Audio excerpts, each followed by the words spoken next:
investigar. Lá tem um tema da China do terminal que chama todo contrato, que é como crise sobre empresa. Então, como crise sobre isso aqui vai dar aí para uns $300. Então, não, nem o fundegário, nem a coleta. Isso aqui é uma FCA. Então, isso aí seria responsabilidade dos custos. Eu fiz um ajuste aqui na minha internet, acho que agora vai. Tá me escutando bem agora? Eu tô. Estão escutando? Vamos lá, estou escutando. Gente, vamos lá. Eu vou até começar de novo aqui, para não confundir quem acabou de entrar. Meu nome é Rafael, sou fundador e atual responsável pela operação da Inco no Brasil. E obrigado por estarem com a gente. Desde que saímos em isolamento, tem sido bastante comum trazer informações, trazer conteúdo para vocês nas lives da Inco que acontecem aqui no Instagram. Tá? A gente está concentrando todo o nosso conteúdo aqui, tudo que a gente tem de informação está aqui no Instagram, para ajudar todo mundo a passar por isso, passar por essa crise com um pouco mais de propriedade, para ajudar a gente a reconstruir os negócios que forem impactados de forma mais intensa nesse tempo de crise, e nada melhor do que a informação para ajudar a gente a passar por isso.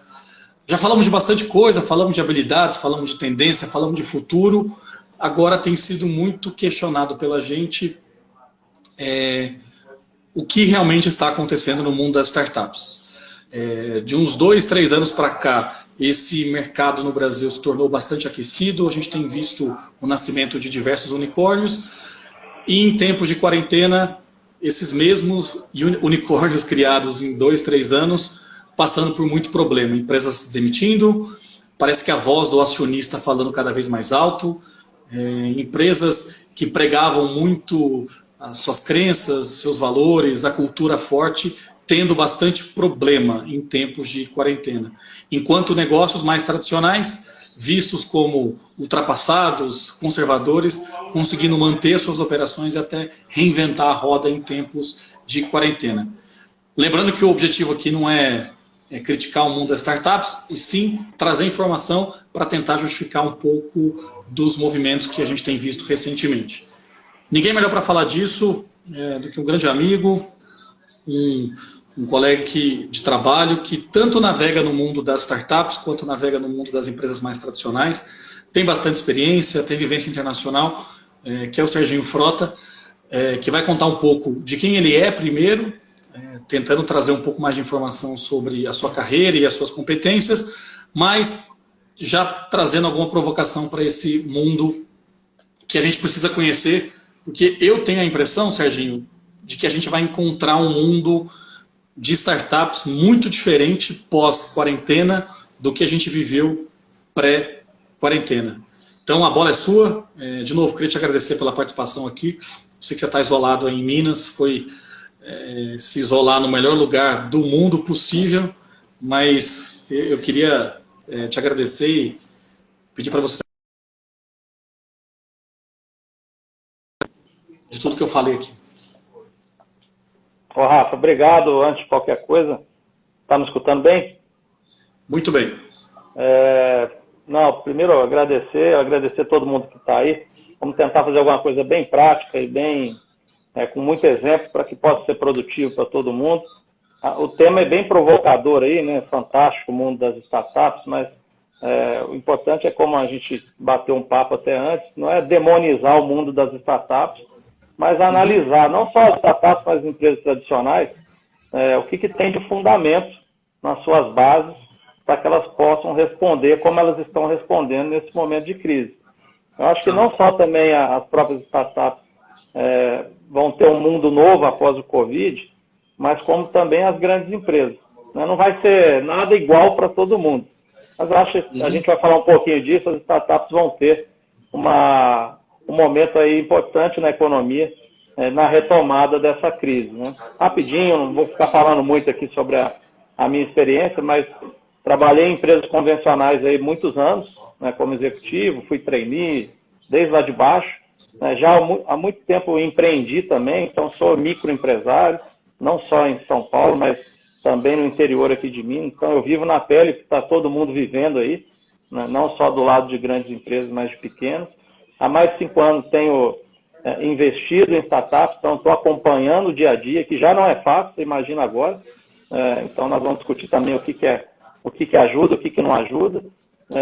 E tenho também um trabalho com uma consultoria chamada P4G, Partners for Growth, que é uma empresa de estratégia de crescimento, e que com essa empresa eu tenho visto também muita coisa acontecendo no impacto da Covid e agora numa tentativa de responder a esse impacto. Então, o que eu puder contribuir muito mais com exemplos, eu acho que é mais produtivo do que qualquer outra coisa. Tá. Serginho, só antes de continuar, eu não sei se o seu fone ele é sem fio, não sei se ele está sem bateria, porque a sua voz no fone começa a ficar um pouco mais trêmula, pelo menos para mim, não sei se para vocês que estão acompanhando a gente também, mas se em algum momento... Resolvido. Você consegue me ouvir? Sim, sim. Consegue? Pô, excelente, melhor. Então vamos lá, eu acho que assim, o primeiro objetivo nosso, de novo, gente, deixando claro que a gente não vai colocar culpa nenhuma em startup, por favor, não é o nosso objetivo aqui, mas é tentar entender o que vinha acontecendo.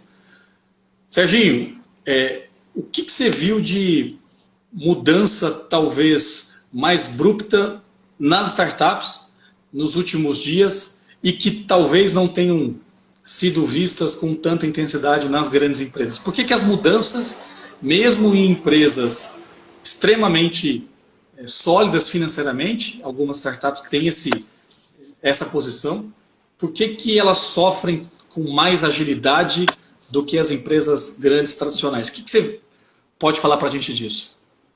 Eu acho que assim, é uma faca de dois gumes, né? Quando se fala de startup, elas são mais ágeis, elas respondem mais rápido, elas pivotam, como se diz aí, né? Cria um produto ali, não funcionou, volta para o lado de cá, enfim, ela tem essa metodologia de trabalho que já é inerente da criação das startups. Muitas estão sendo criadas com bases tecnológicas, nem todas, mas a grande maioria sim. Então você tem agilidade, né? Já as empresas grandes, tradicionais, são conhecidas por não responder tão rápido às mudanças de mercado, né? E outras mudanças também. São mais inflexíveis, mais burocráticas, óbvio. É uma questão de tamanho, né? Você coloca em um elefante um ratinho aí para fugir, quer dizer, você vai ter, obviamente, o rato mais rápido. Mas, por outro lado, quem aguenta mais pancada é o elefante. Então, a analogia aqui, boba, mas que mostra isso. O que eu acho que mais vale a pena pensar o que algumas coisas em comum tem nessas empresas, sejam elas startups ou as grandes tradicionais, que estão fazendo com que elas apanhem menos ou se machuquem menos e consigam já responder mais rápido.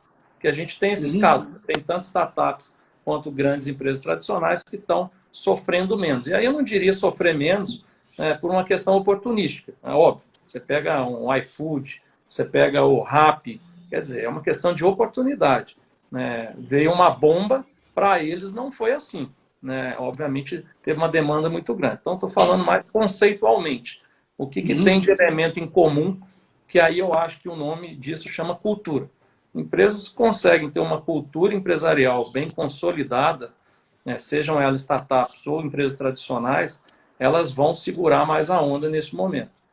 Por exemplo, na relação com seus fornecedores, na relação com seus clientes, na relação com seus colaboradores, na relação das lideranças com seus colaboradores. Enfim, quem consegue responder mais rápido, ou melhor, se adaptar mais rápido a essa situação, tem que ter uma cultura e tem que ter relacionamento com esses stakeholders, que são chamados, né? Clientes, fornecedores, enfim, tem que ter uma relação mais consolidada. Tá? É nessas horas que as coisas aparecem de maneira mais evidente.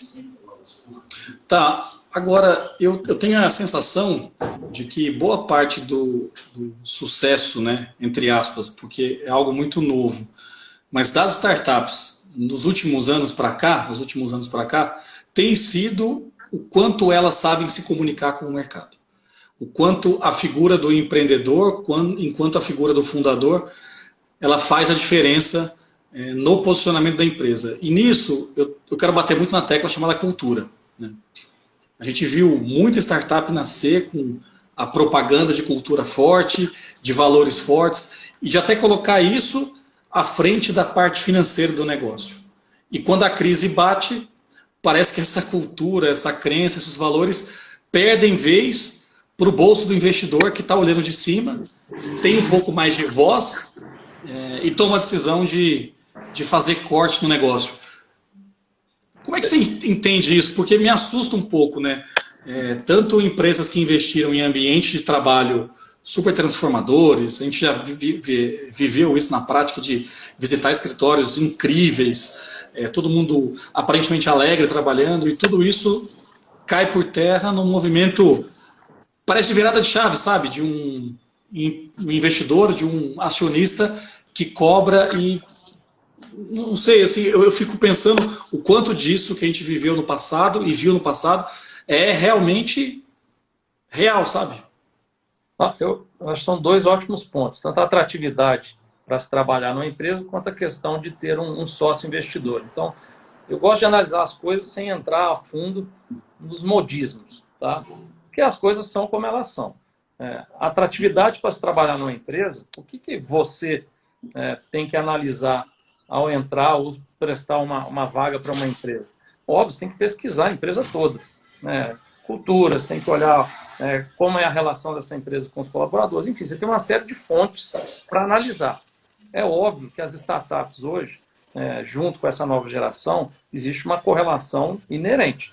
São empresas mais modernas, ambientes de trabalho, os produtos, uma série de coisas. Onde eu acho que existe um erro é na supervalorização das startups, ou até numa análise muito rasa de onde você vai trabalhar. Falou que é startup, vai virar unicórnio. Enfim, cansei de escutar a gente, se eu quero trabalhar numa unicórnio. Vai, né? Não precisamos dar grandes exemplos de unicórnio aí que estão devendo até o que não tem, né? E que teve postura muito ruim antes da crise mesmo.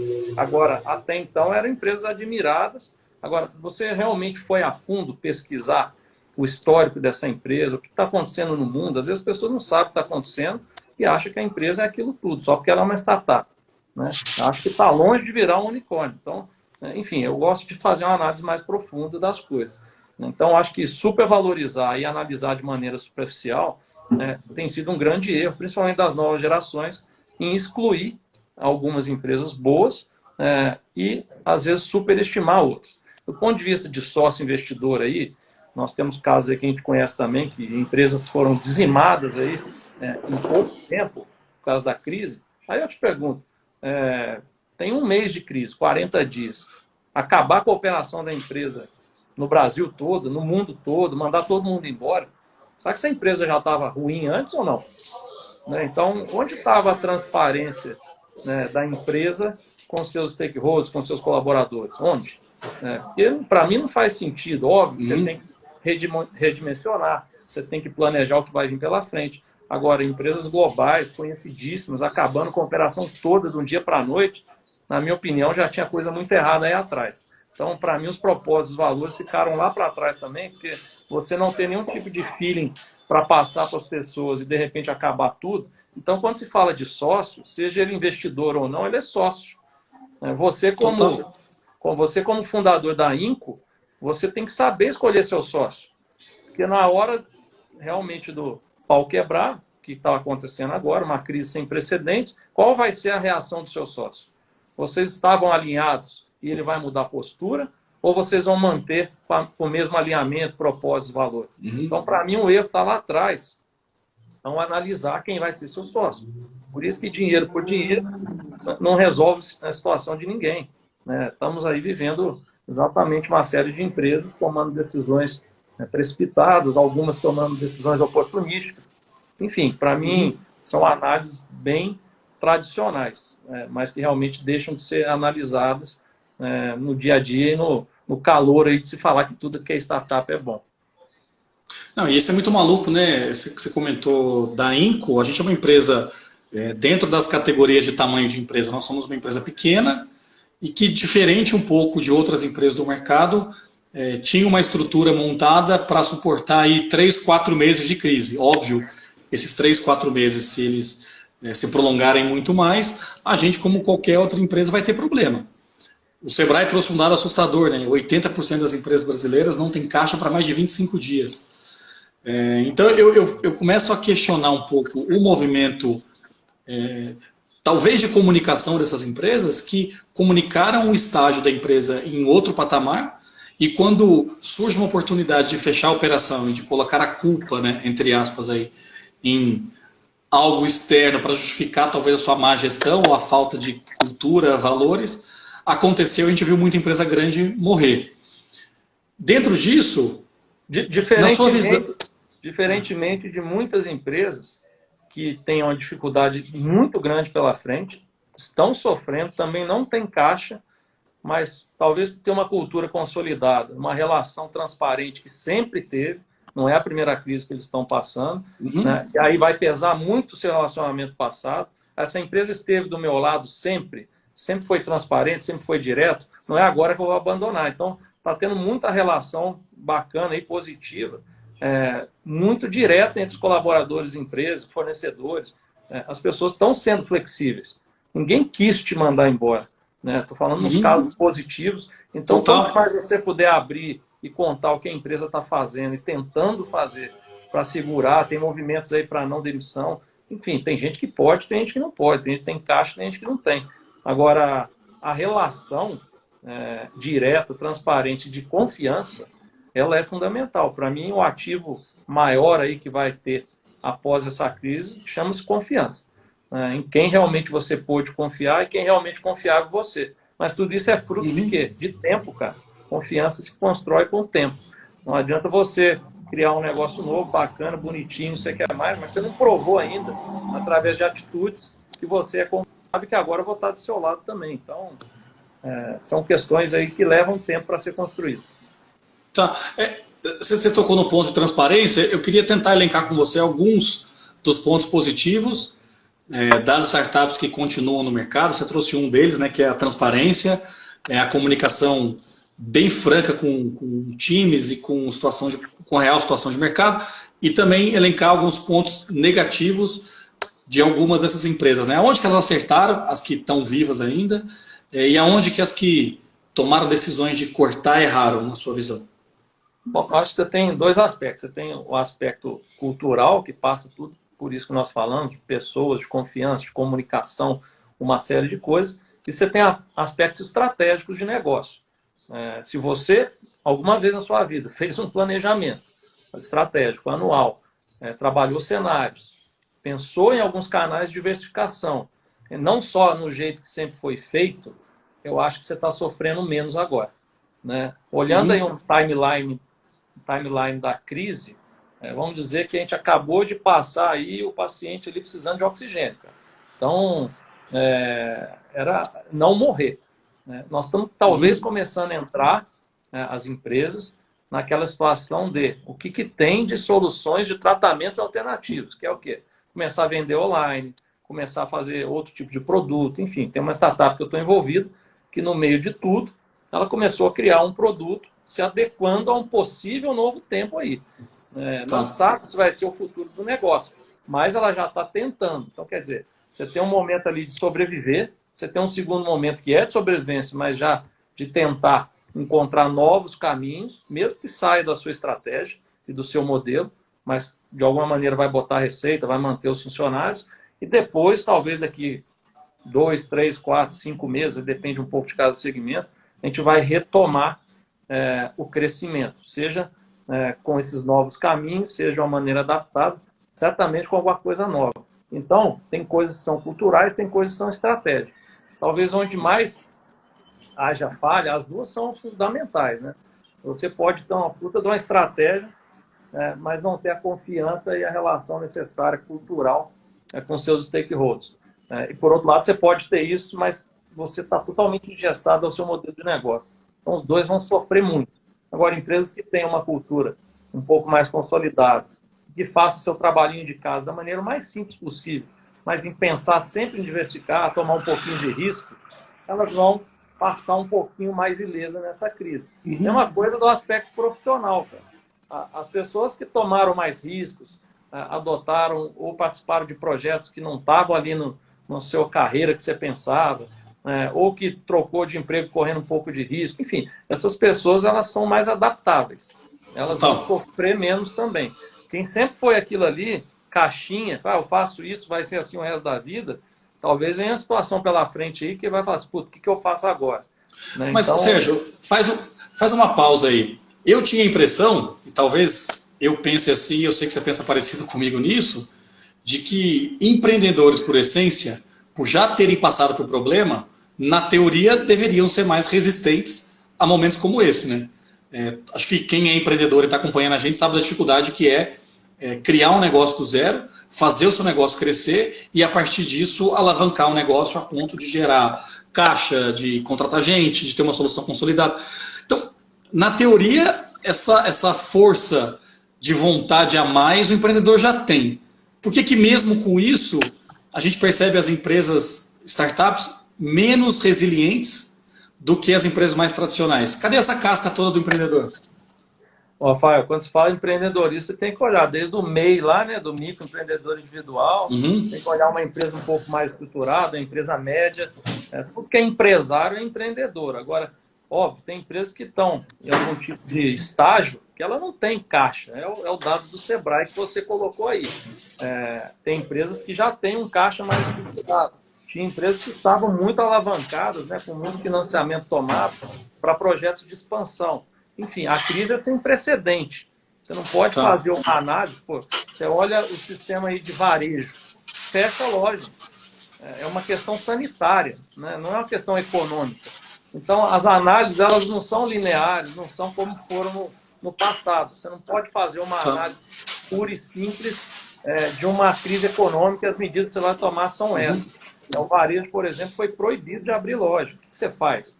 Né? Agora, eu te garanto uma coisa, todos os empreendedores, sejam do pequeno, o médio, um pouco maior, eles são mais resilientes do ponto de vista motivacional, do ponto de vista de saber se virar para que caminho vai, achar, obviamente, alternativas que não estavam num possível planejamento que não foi feito. Isso aí eu te garanto que elas são mais resilientes. O que talvez nas startups é um pouco diferente é que tem esse movimento do investidor. Então, entra um dinheiro muito grande para fazer o scale-up, né, que eles falam, que é a escalabilidade do negócio. E aí, esse dinheiro ele vem praticamente para fazer essa roda girar mais rápido, ganhar mercado e tudo mais.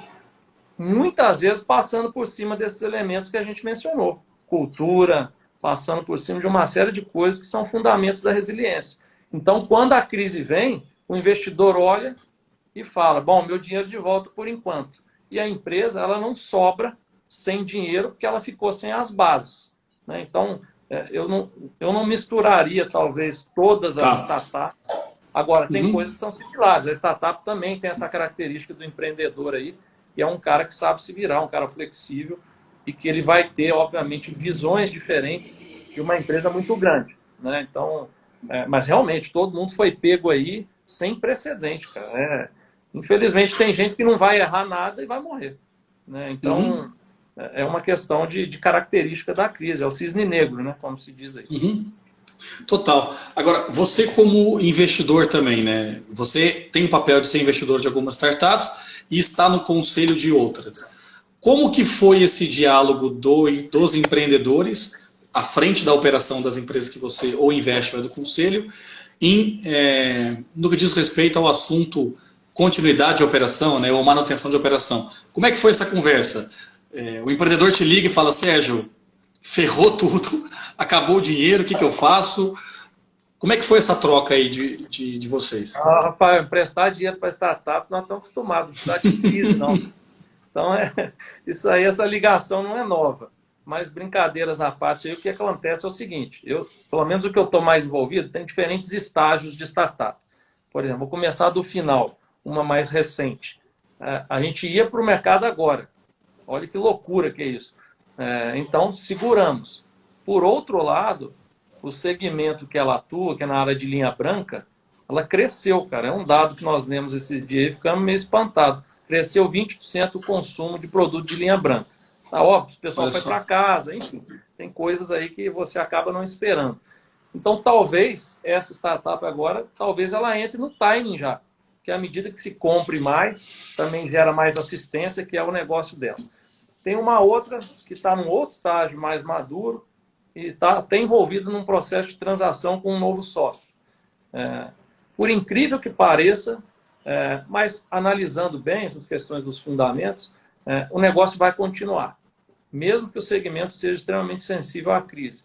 E aí eu paro e penso, por que vai continuar? Vai continuar porque ela tem valor agregado, porque ela tem diferencial, ela tem cultura, ela tem uma série de ativos, pessoas extremamente capacitadas, capacidade de desenvolvimento de tecnologia, onde o cara que está comprando, está entrando de sócio, ele fala, cara, eu estou ferrado. Sem eles, mais ferrado ainda. Então não posso parar essa transação. Essa é a minha visão. E você tem uma outra, que eu também estou envolvido, que está no meio de uma outra rodada de investimentos. Então, assim, é aquele ponto que você está para explodir, mas falta dinheiro todo mês ali. Então, é o famoso vende almoço para pagar a janta. Então, cara, está no meio disso tudo. E aí os investidores estão mais reticentes. Eles querem fazer uma due diligence, aquela análise toda mais pesada. Querem redimensionar o tamanho do segmento que você está. Todos os números que você colocou lá que o segmento tinha não sei quantos bilhões de tamanho todo, aquilo já tem que ser revisto. Aquilo que a gente estava falando, muita coisa vai mudar. Então, mais uma vez, cara, não tem nada igual para todo mundo. Cada situação é uma situação. Eu acho que o que é linear aí são as características que vão fazer as empresas serem mais resilientes. Pessoas, confiança, essa questão cultural e a questão de valor estratégico, aí, de produto, de desenvolvimento de tecnologia e da própria liderança. Agora, vamos puxar um pouquinho para um outro lado, que eu acho que é um pouco do que você comentou uns minutinhos atrás, de startups que, por serem mais ágeis, conseguem readaptar o seu produto para se manter no mercado. Por mais que essa mudança possa ser de curto prazo, talvez ela possa ser uma mudança até de longo prazo no modelo de negócio, né? O que você tem visto de solução? Porque eu vou pegar a gente como exemplo. A gente vinha num caminho natural de migração para o mundo digital e com essa crise a gente, diferente do que todo mundo pensa, a gente não acelerou o acesso para o digital, exatamente pelo fato de muita gente ter entrado no digital nesse momento. Então, muita gente se acelerou no processo para estar no mundo digital e para evitar esse bater de frente, para evitar a quantidade de conflito que a gente teria com concorrentes, principalmente, a gente resolveu investir a cabeça em construção, em produção de conteúdo, para quando lançar no digital a gente ter o diferencial competitivo. Então, hoje a gente está criando soluções rápidas, curtas, para fazer giro de receita no nosso negócio, né? Eu preciso disso, tem que pagar conta, enfim, tem que pagar aluguel, tem que pagar salário. O que você tem visto de movimentos das startups nisso, né? Eu sei que uma empresa que você investe é conselheiro, está fazendo isso, a adaptação de solução e até entrar no outro caminho, mas você vê isso também como um dos caminhos, talvez, para a manutenção de algumas dessas empresas? Como a gente falou, né? Agora é uma questão de opção, é uma questão de sobrevivência. Então, o caminho era aquele, você tinha uma estratégia, as coisas mudaram. Então você precisa sobreviver. Sai um pouco da sua estratégia, adapta o seu produto e segura a onda. É uma questão de sobrevivência, uma questão contingencial. Então, outro ponto que eu acredito as startups que sobreviverem vão voltar numa posição muito melhor do que estava antes. Porque o que acontece? Eu estou envolvido com uma outra grande empresa, muito grande. Eles não tinham quase nada praticamente digital. E agora não é uma opção. Não é uma opção. Os próprios beneficiários aí do Corona Voucher, por exemplo, com a Caixa Econômica, é tudo via aplicativo, tudo digital. Então, quer dizer, tem gente que nunca experimentou o digital que está experimentando. Esse cara pode voltar para o físico, como pode falar nunca mais. Eu vou só para o digital. Então, cara, como é que você sabe, né? Então, hoje você toma decisões de sobrevivência que podem amanhã virar um novo produto ou até um novo modelo do seu negócio. Então, o que eu estou visualizando é isso. É uma decisão muito mais contingencial, mas que, obviamente, ela pode se tornar alguma coisa mais estratégica. E assim, generalizando, aí eu acho que as startups vão ter um papel fundamental na retomada. A relação delas com as grandes empresas vai se intensificar ainda mais. Agora, como todo segmento, só quem aguentar, infelizmente. Mas, enfim, cara, essa economia ela é assim. Quem sobrevive volta mais forte porque expõe aquelas coisas boas, né? As coisas ruins, obviamente, elas vão ficando para trás, as pessoas se reinventam, as empresas se reinventam. Não é o fim para ninguém, mas naquele momento é um momento de depuração. Legal. Você falou sobrevivência, e aí acho que tem a ver com um pouco de crença, né, de valores e cultura. No meio da crise, cara, não é hora da gente trabalhar a revisão de crenças e valores, né? A gente tem, eu acho que durante crise, na minha forma de ver, é momento da gente pensar, muitas vezes, em sobrevivência, né? Acho que sendo prático, a gente tem que sobreviver. Eu escutei isso de uns 2 ou 3 clientes já que suspenderam contratos com a gente pensando em sobrevivência. Para quem está com dificuldade de sobrevivência e não tem um telefone para ligar para o investidor, né? Qual dica você daria nesse momento, aí pensando mais talvez nos clientes que vocês atendem hoje na P4G, qual dica você daria para as empresas que estão lutando por essa sobrevivência? Você vai ao mercado captar dinheiro, você faz uma rodada de captação junto a investidores, pessoa física, você acha que os fundos estão dispostos a investir nesse momento, por talvez o mercado estar mais barato? O que você faria estando numa posição de uma empresa que precisa de caixa? Ainda bem que você é meu amigo para fazer uma pergunta dessa, né? Como se ela tivesse resposta, mas, bom, aí volta para aquela questão de gestão de crise, né?